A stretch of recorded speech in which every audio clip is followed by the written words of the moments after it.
Stage మీద కూడా emotional అయ్యారు. ఈ సాంగ్ పట్ల ఇప్పుడు రావడం మీరు ఎంత హ్యాపీ ఫీల్ అవుతున్నారు, ఫ్యామిలీ ఆల్సో? Yeah definitely. అంటే లైక్ నేషనల్ అవార్డ్ అంటే లైక్ అంటే ఉంటుంది కదన్న, లైక్ ఎప్పుడో అప్పుడు లైఫ్లో రావాలి అని చెప్పి చచ్చిపోయే లోపల వస్తుంది అనుకున్నా, బట్ 33కి వచ్చింది. So I'm grateful. Thank you.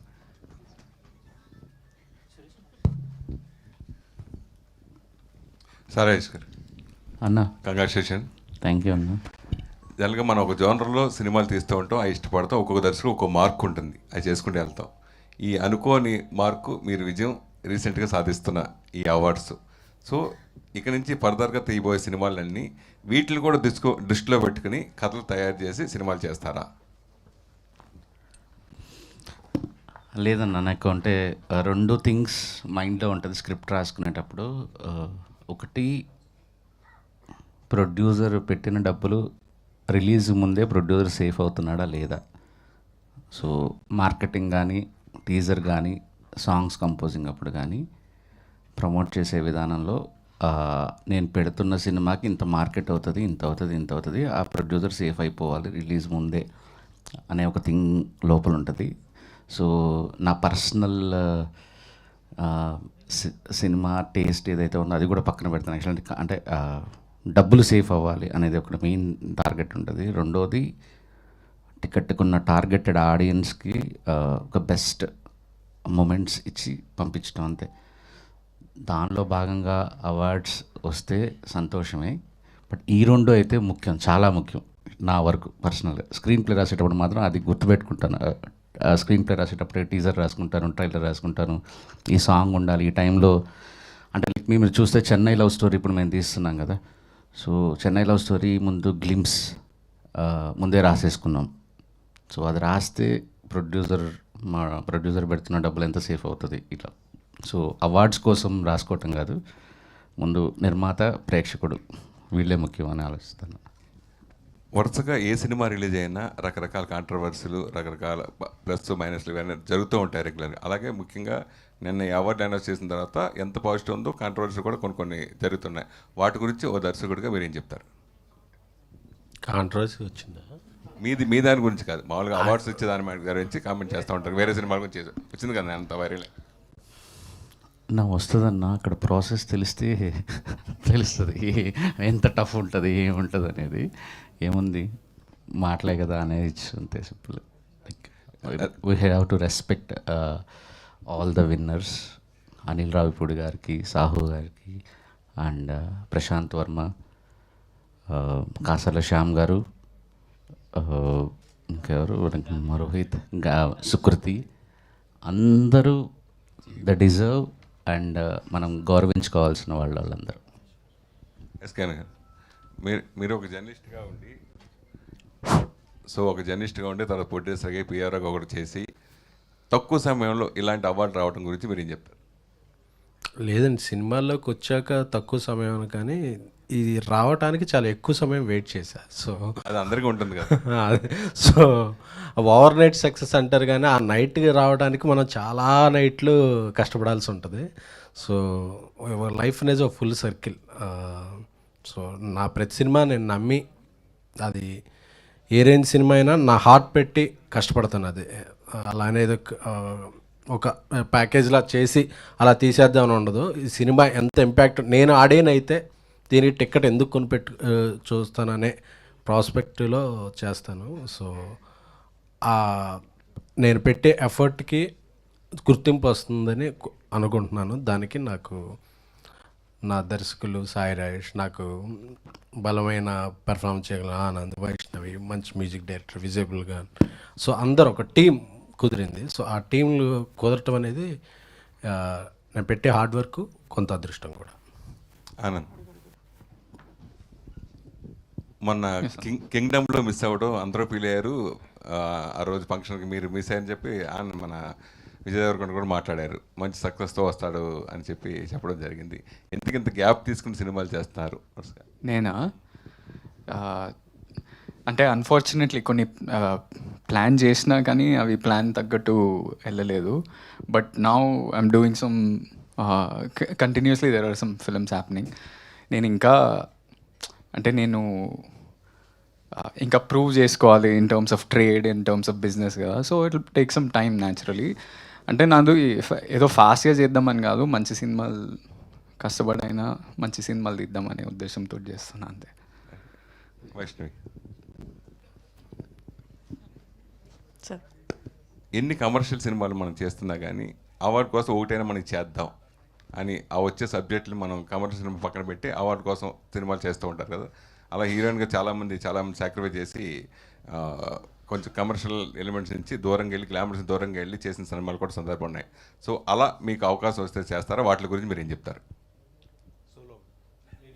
లేడు ఎనీథింగ్ అంటే ఆ మినిట్ నాకు స్టోరీ ఎక్సైట్మెంట్ ఇస్తుందంటే సార్ నన్ను నేను చూసుకోగలుగుతాను, నాకు పొటెన్షియల్ కనిపిస్తుంది అని అంటే నేను కమర్షియల్ కానివ్వండి, హీరోయిన్ ఓరియంటెడ్ కానివ్వండి, ఆర్ వాట్ ఎవర్ మీరు అన్నట్టు I'm up for doing it. నాకు ఆ మినిట్ ఆ ఎక్సైట్మెంట్, ఆ బిలీవ్, ట్రస్ట్ వస్తే నేను చేస్తాను. ఎస్కేన్ గారు, మీరు నేషనల్ అవార్డ్స్కి అప్లై చేసేటప్పుడు ఏ కేటగిరీస్లో అప్లై చేశారు? మీరు ఏ కేటగిరీస్లో వస్తుందని ఎక్స్పెక్ట్ చేశారు? ఆ ఫామ్లో ఉన్న మోస్ట్ ఆఫ్ ది కేటగిరీస్ అన్నీ అప్లై చేసామండి. బట్ నేను బలంగా ఏం నమ్మానంటే ఈ సినిమాకి, ఎందుకంటే అంతకుముందు కూడా వచ్చిన అప్లాజ్కి నేను చూసుకున్నా. ఎందుకంటే ఇంతవరకు ఒక అపోహ ఉండేది, అవార్డులు వచ్చిన సినిమాలు ఆడిన సినిమాకి అవార్డు రాను. ఈ మధ్య మిత్ బ్రేక్ అయిపోయింది. ప్రజాదరణ పొందిన చిత్రాలకు కూడా అవార్డులు రావడంతో ఇంత ఊహించని విజయం సాధించిన, ఊహనకు మించిన విజయం సాధించడంతో నేను అనుకున్నా ఈ కథకి గ్యారంటీగా ఒక best film or best director, best performers Anand, Vaishnavi and విజయబుల్ గాన్ డైరెక్టర్. సో వీళ్ళలో మ్యాక్సిమం ఒక 2-3 అవార్డులైనా వస్తాయి అనేది. ఎందుకంటే అలాగే ప్రీవియస్ వచ్చిన కూడా ఫిలింఫేర్, సైమా, ఇతర చాలా కూడా ఎక్కడైనా సరే ఒక్కొక్క ఈవెంట్లో ఒక 5-6 అవార్డులు వచ్చాయి. సో అలాగా దీనికి మ్యాక్సిమం అవార్డులు వస్తాయి అనేది అనుకున్నాం. అనుకున్నట్టుగానే స్క్రీన్ ప్లేకి రావటం, రాజేష్ గారికి బ్యాక్ టు బ్యాక్ అవార్డులు రావటం ఆనందం కలిగించింది. అలాగే రోహిత్కి. ఆనంద్ గారు, ఒకసారి ఇప్పుడు కింగ్డమ్తో హిట్ కొట్టారు మీ అన్నయ్య గారు. ఇప్పుడు ఇదే వీక్ మీరు చేసిన మూవీకి నేషనల్ అవార్డు అయితే వచ్చింది రాజేష్ గారు. విజయ్ గారు మీకు ఇచ్చిన కాంప్లిమెంట్ ఏంటి? మీరు ఆ సినిమా చూసి మీరు ఇచ్చిన కాంప్లిమెంట్ ఏంటి? అంటే నాకు the most impressive thing about Kingdom was అంటే మా అన్న look, my brother's performance, the intensity, and everyone like all my friends యూఎస్లో అయినా కానీ ఎక్కడైనా వాళ్ళు ఇదే కాంప్లిమెంట్ ఇస్తారు, మీ the performance was something else అని. So that was, I watched it. నేను ఒక జూన్లోనో మేలోనో ఎడిట్లో చూసిన. సో అప్పటి నుంచే ఆ ఫీలింగ్ ఉంది. అండ్ మై బ్రదర్ ఇన్ఫ్యాక్ట్ అంటే మా అన్న బేబీ అప్పుడే బిగ్గెస్ట్ కాంప్లిమెంట్. నేను ప్రసాద్స్లో ప్రీమియర్స్ రోజు 13th మా అన్న పక్కన కూర్చుండు. నాకు లోపల ప్యాక్ అవుతుంది, అసలు ఏం రెస్పాన్స్ ఉంటుంది ఏంది అనేది. అంత అంటే అన్ని screens only 1 movie use playing baby.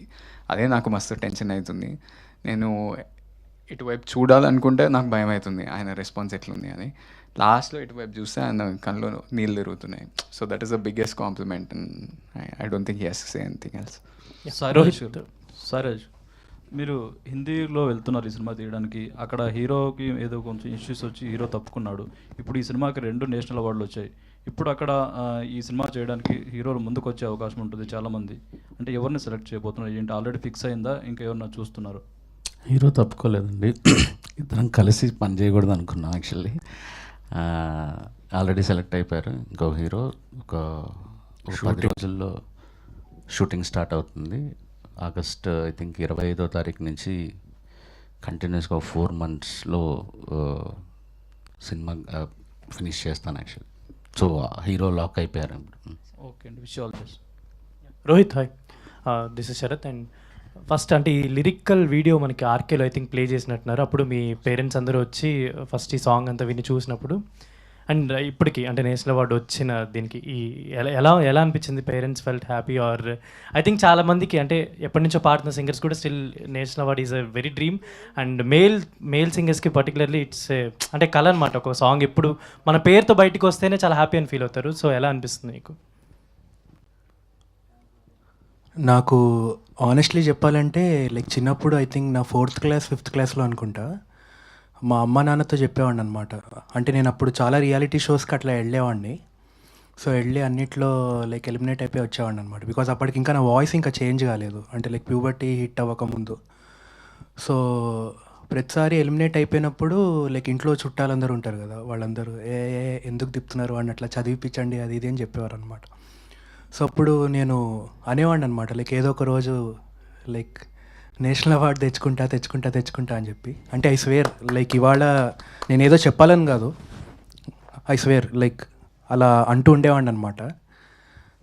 అది లైక్ ఇవాళ లైక్ రియాలిటీ అయినందుకు I truly feel I'm grateful అంతే.